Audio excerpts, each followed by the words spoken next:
Lagyan siya ng pepper. Tapos, kutsa-kutsahin. Nikos-nikos.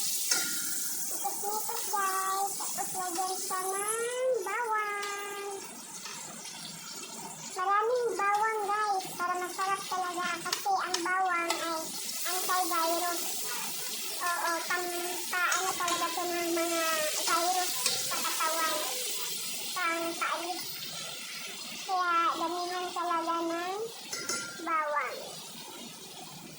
Tapos, paanin siya, guys. Lagyan siya ng onion. Lagyan dito, guys, sa Dubai, marami talagang onion, guys. Marami talagang ricado kasi, daming dito. Maraming marikado talaga. Hindi kagaya doon sa, sa ibang lugar na sobrang mahal ang mga ricado dyan. Dito, mura lang ang onion at saka garlic. Tapos ito naman, guys, ay ginger.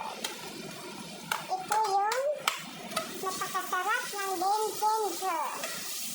Ang daming ginger. Tapos nikos-nikos. Nikos-nikos, guys. Para mahalo talaga ang lasa.